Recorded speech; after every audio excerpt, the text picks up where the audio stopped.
ইসরায়েলের স্বার্থ রক্ষায় ইরানের ওপর চাপিয়ে দেয়া যুদ্ধ ঘিরে এবার প্রকাশ্যে ভাঙন দেখা যাচ্ছে মার্কিন প্রশাসনের ভেতরেই। ট্রাম্পের ঘনিষ্ঠ বলয়ে থাকা ব্যক্তিরাও একের পর এক ক্ষোভ প্রকাশ করছেন। একই সঙ্গে বিবেকের তাড়নায় পদত্যাগ করছেন গুরুত্বপূর্ণ অনেক কর্মকর্তাও।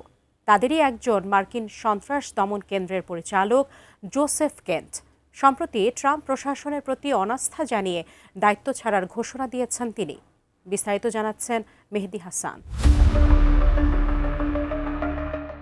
ইরান জুড়ে চলছে মার্কিন ইসরায়েলি বাহিনীর বর্বরতম হামলা। এই নারকীয় তাণ্ডবে এখন পর্যন্ত ইরানের ৭,০০০-এরও বেশি লক্ষ্যবস্তুতে পৈশাচিক হামলা চালানো হয়েছে। নারী ও শিশুসহ প্রাণ হারিয়েছেন ২,০০০-এরও বেশি নিরপরাধ মানুষ, যেখানে পুরো অভিযানটি পরিচালিত হচ্ছে মূলত ইসরায়েলি স্বার্থ রক্ষার উদ্দেশ্যে। তবে এই ভয়াবহ ধ্বংসযজ্ঞ ও মানবিক বিপর্যয় দেখে খোদ মার্কিন কর্মকর্তাদের মধ্যেই চরম অপরাধবোধ ও নৈতিক সংকট তৈরি হতে শুরু করেছে, যা দেশটির প্রশাসনের ভেতরের অস্থিরতাকে সামনে নিয়ে আসছে।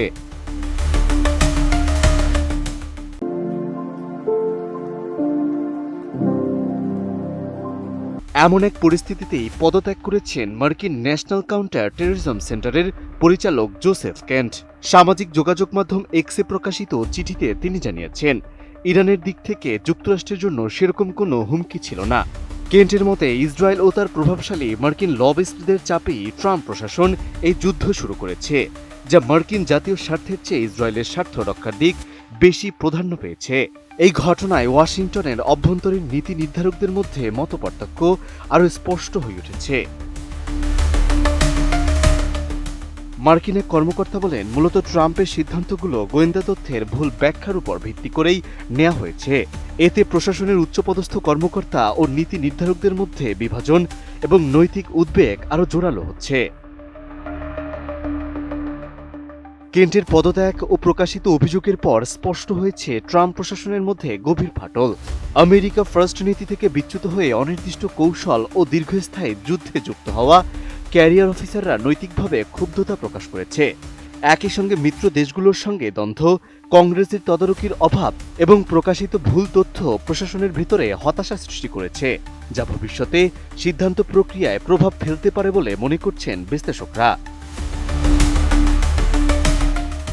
এই পদক্ষেপ প্রশাসনের ভিতরে স্পষ্ট মতবিরোধ দেখাচ্ছে এবং ইরান ইসরায়েল যুক্তরাষ্ট্রের যুদ্ধের যৌক্তিকতা ও মানবিক দিকের প্রশ্নকে আরও তীব্র করেছে।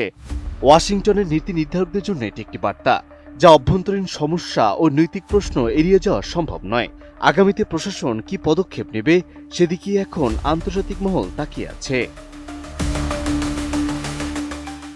Mehedi Hasan, ATN news.